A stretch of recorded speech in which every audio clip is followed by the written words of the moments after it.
Howdy fellas, this is B Junior from B Junior's Movie Cave on the Endurance Productions YouTube channel. I'm really here today.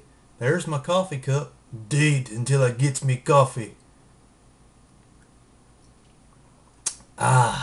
Pretty good stuff, pretty good stuff. We'll put the coffee cup over here. Got all this stuff on the desk today and you're wondering, where's the movies? Where's the movies? Well, we're going to do something movie oriented. These are my hands. And what I'm going to do today, I'm going to hold a little class. This is going to be educational today, but it's going to be fun. I'm going to hold a little educational segment on how to do a through-the-mail autograph and tell you the pointers about what I feel are the main things that you have to do to have a fruitful success rate on a through-the-mail autograph request. Now, you can do more than I do, you can do less than I do, but this is just what I've had the most luck with so far as I've gotten back into it over the last couple months. Basically what you've got to have is just what you see here. To get started on it, what you need first and foremost is to locate the address for the celebrity that you're trying to reach. The celebrity I'm going to be trying to reach today in my autograph request is Michael Ironside. Michael Ironside's an actor that's been around for quite a while now. He plays a lot of bad guy henchman roles that I really enjoy, from Extreme Prejudice, Scanners, Top Gun. He's been in Starship Troopers. You know, he's been around. He's been around for a while. The Machinist. This just to name a few films off the top of my head that he's been in. I've been wanting to get his autograph for some time, and what I've noticed, if you'll do a little research here and there on YouTube, you know, use the tube for what it's worth. You know, go in there, look at type in through the mail autographs. You'll see multiple sites will come up and all the different successes that people are having. That if you watch enough of those videos and do a little research through that, you'll find out, you'll get a feel rather for who's signing and who's not able to sign and all that kind of stuff. Basically, just through watching other people's videos, you know, you'll also learn websites that you can go to get addresses for your celebrity. The one that I've had the most luck with is a website called fanmail.biz. That's fanmail.biz. I'll put the link in the info box below. But I've had the most luck on getting the most up-to-date fan mail addresses for celebrity types and sports people through that website. You can also go to startiger.com, I think it is, but I think you have to pay for that one. And I'm an El Cheapo, and I'm not going to pay for it unless I just have to. So what I did was I went to fanmail.biz, located it, Michael Ironside's fan mail address, and also what's good about fanmail.biz, they'll tell you on there, if people take the time to scan their successes in or write a little blurb about it, you'll see who and what type of celebrity, or who celebrities, or what celebrities are signing right now due to the success rate. So let's get more into it today. What you're going to need to do this through the mail request, first and foremost, is a letter. Just keep it simple. You can handwrite a letter. I prefer to type up just a brief paragraph rather, to just let them know that I'm a big fan. Basically, the information in there is just I tell them about a few films that I like them in. I wish to ask them for an autograph. I told them it would mean the world to me to go to my collection. I told them I'd put a photo in this letter to sign and a return envelope with postage for its trip back. There, I need to pause and tell you, if you make it easier for most celebrities, thus putting a photo in there and a return envelope, put in there what's called an SASE, self-addressed stamped envelope. Go ahead and do a little envelope, put a stamp on it already, fold it up nice and neat, and put it in your request. So all they got to do is just put their John Hancock on there, slap it back in the envelope here, throw it in the mail, and it's on its way back to you. Keep in mind too, you're only going to have about a 50% success rate on all these. And you're not burning a whole lot of money here, but just keep that in mind. Celebrities don't have to sign these, and you have to watch out for other things I'm going to talk about later, like auto pen and preprint signatures, things like that. But if you'll send a photo of your own, a lot of times that keeps them from wanting to do preprint or something of that nature they've already got done. You can get your own item signed and have more control over what you want to have on your wall or in your collection. For Michael Ironside today, I did just a photo on my inkjet printer of the mini poster print here of Scanners, of which he's on the main one sheet poster. I've always loved this one sheet, And I'd love to have this in my little autograph collection I'm starting to get. So hopefully he'll take a little time, sign this, and send it back. Just printed it off on my little home printer here, and I just kept it simple. I usually don't do a bigger. You can get bigger, you can get more elaborate. You can send mini posters in the mail. You can send 8.5, 8x10s that you print on your home printer on glossy paper. You can do whatever you want. Just understand the bigger the item, the more postage you're going to spend. Today I just chose to keep it simple for Michael Ironside. I just want my little scanner's poster signed so I can put it in my little binder of collectibles. So we got our letter, we got our item to be signed. Then you need your main envelope addressed to Michael Ironside's fan mail address with postage on the proper postage on it. Most of these, if you just send a couple 4x6 photos like I'm sending today, you're only going to need one stamp to send it, one stamp for the return. Bam, you've only spent 88 cents on this autograph request. That really is it, guys. What I'll do is I'll demonstrate the packaging that B Junior does. First I take the envelope, get it ready. Got your photo there. Do a trifold just for neatness, I guess. I don't know, I'm kind of a neat freak in that way. On your letter, be sure to sign it. That gives a little bit of authenticity from yourself. But you can do it any way you want it. Just take that, the photo, the SASE, put that all together. Put it in the little 9x11 or 9x12 envelope. Give it an old licky lick.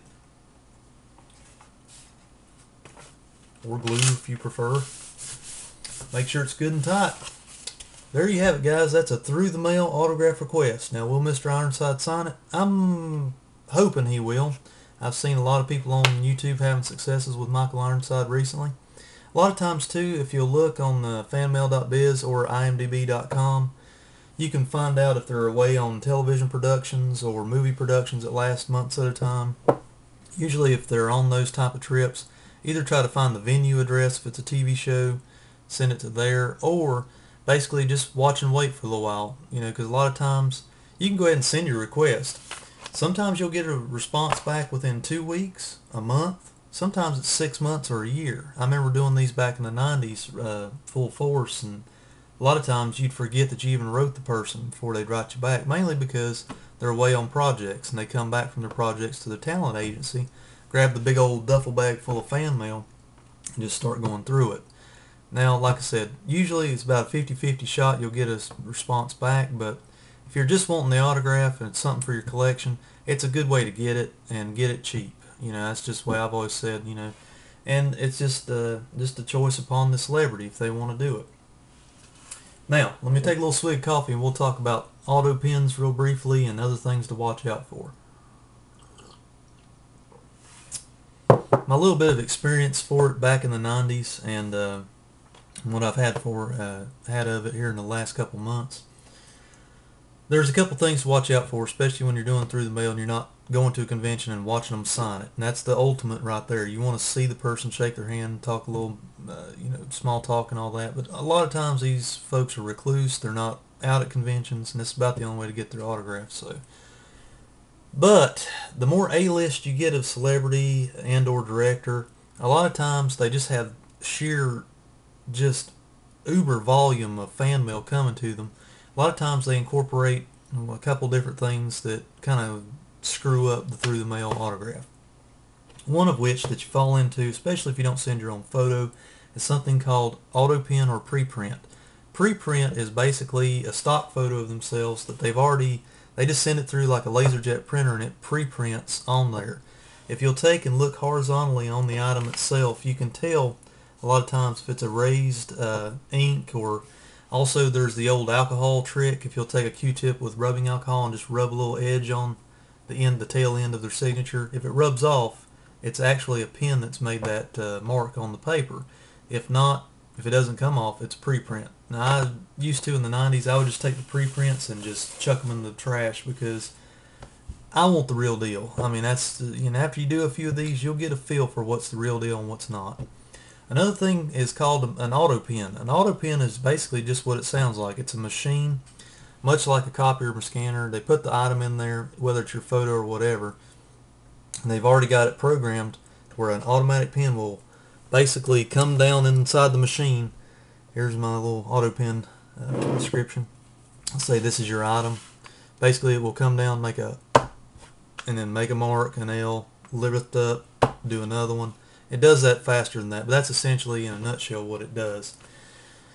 The way to spot an auto pen, after you see a few of them, you'll get a feel for it, especially like in the striking characters of the signature. If you'll look closely at it, if it's got a hard blot where the machine dropped the pen down, you'll see a blot smudge, and then wherever it does like a lowercase L, for example, it makes a blot there, and then it lifts up. When it lifts up, it leaves a smudge blot as well.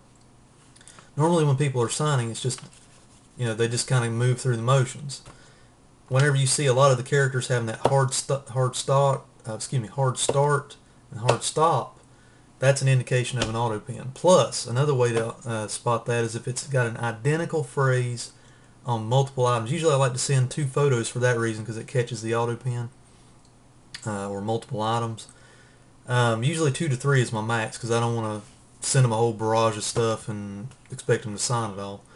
But getting more to the point, auto pen, you can spot it because it's the same identical phrase, same identical font size, everything, just put in a different spot. They can put it anywhere on the photo, due to the machine's versatility, but that's just a good way to spot an auto pen.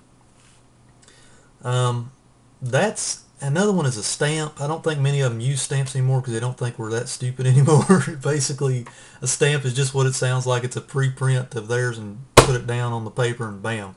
The problem with it is a lot of your stamps leave residue around the edges, hairy residue, and you can tell a stamp right away. It's not a big detective work that you need for that one.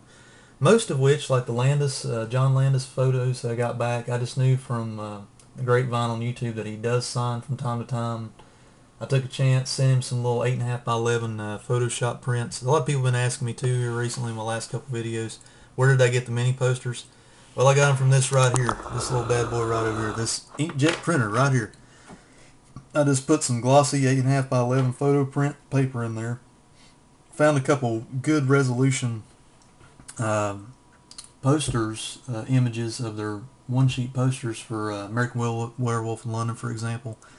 Just saved a photo of it, just got in there and told it to print the photo on the photo paper.